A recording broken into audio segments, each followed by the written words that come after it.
Hey there folks, welcome to Spectrum Pulse. We talk about music, movies, art, and culture.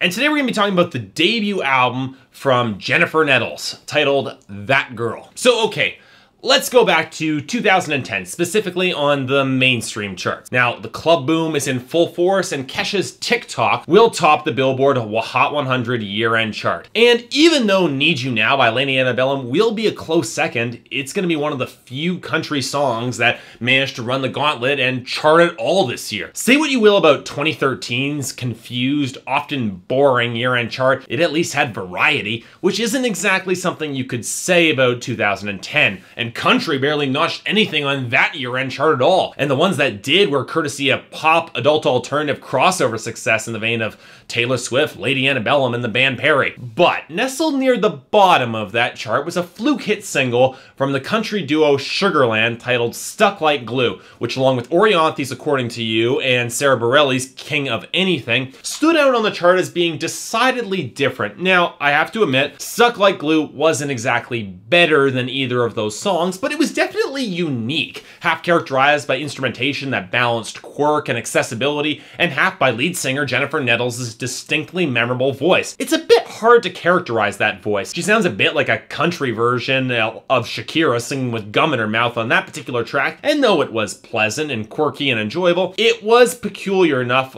on first listen to get distracting, even though I did warm to it. And yet, after Sugarland had their breakthrough hit on the mainstream charts after several years in the 2000s trying to get that hit, they didn't really do much else, mostly due to circumstances outside of the music, with a stage collapse in 2011 that killed 7 people thanks to weather, and Jennifer Nettles taking some time off to have a baby. Now, what's important to note, though, is that The Incredible Machine wasn't really well received by critics. They called it a pop sellout, and considering it a big step away from Sugarland's first 3 decidedly good but decidedly country albums. And thus, when I picked up Jennifer Nettles' solo album, That Girl, I wasn't really sure what to expect. Would she return to her organic country roots, or would she continue in the pop country direction that Sugarland had been on before? Well, in this case, it was the former, and she got pretty good results from it. As Jennifer Nettles' That Girl, it's a pretty good album. Not great, let me stress, but it effectively succeeds in what it was trying to do with a selection of solid country tunes that are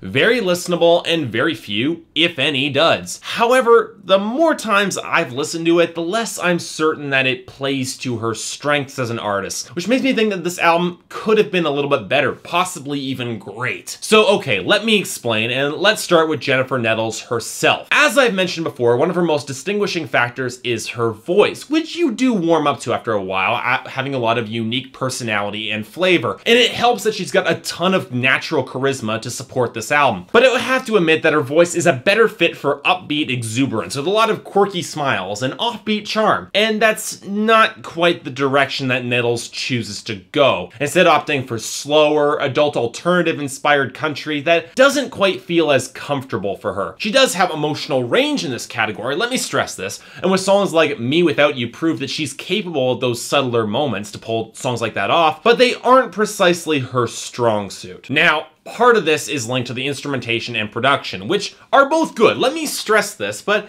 I wouldn't exactly call them exceptional. The album doesn't exactly start with a lot of energy, and there's only maybe 3 or 4 songs on this record that have a pulse or a solid beat, or can really match Jennifer Nettles' upbeat personality. And as much as I did appreciate the earthy, organic production that captured a lot of rich flavor, I do wish the album could have had a lot more energy or gone into a richer well of instrumental experimentation. As it is, we get a lot of very tasteful, muted pianos and string sections that are very pretty to balance out the acoustic guitar, but I'm not sure they're a great fit for Nettles' voice, which doesn't fit as well into the conventional lounge singer style that the instrumentation keeps trying to cultivate. The instrumentation, it seems decidedly more mature, and you know what, given that Nettles is 39 and that she has kids, I'm not entirely surprised by this choice in comparison with the upbeat, decidedly more immature pop country of Sugarland's last album. But here's why I'm not sure it was the best choice, and it comes down down to the two songs that I really did genuinely love on this album: Moneyball and Know What You Want to Know. The first is a witty little observation about how she's going to hold to her principles against the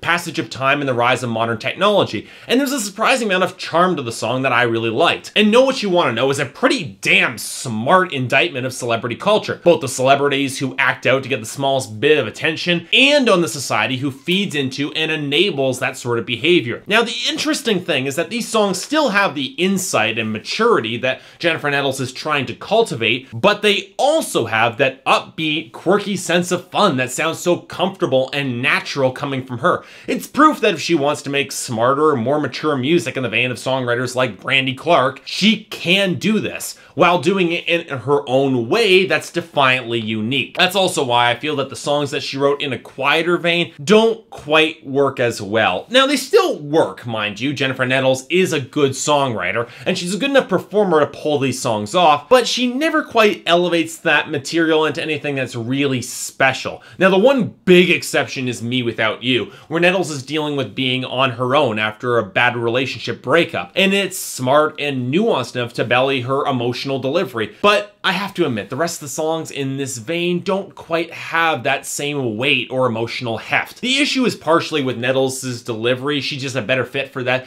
upbeat quirkiness, but I also feel that some of the songwriting doesn't have quite the sharpness or unique personality to really stand out in the same way. She's best with smart, well-timed, little sharp bits of wit, which tends to come out most effectively in the faster songs, at least on this album, or at least with riskier subject matter, the latter of which we don't quite see enough of on this record, which I have to say, for a debut album, it could have really done a lot to make this record stand out. So in the end, That Girl by Jennifer Nettles is a pretty damn good record that, with a few glittering highlights that are really truly special. But you know, I'm gonna be honest, the two songs that I would brand as duds aren't really bad by any stretch, and that is saying something. It's got a lot of consistency here. However, it's one of the records that I feel should have been a little bit better, maybe with a little bit more flair in the songwriting or the instrumentation, or maybe even with just a bit of a quicker pace. With that in mind, I'm still gonna give it a 7 out of 10, and I'm gonna give it a recommendation. So if you're looking for a pretty solid new country album from an artist with a fair amount of wit and charm, you should all look up Jennifer Nettles' album, That Girl. You won't be disappointed. So yeah, thanks a lot for watching. If you'd like to like and subscribe, I'd be more than grateful. If there's anything I might be able to do to improve my presentation, or if there's any other albums you'd like me to cover coming out this year,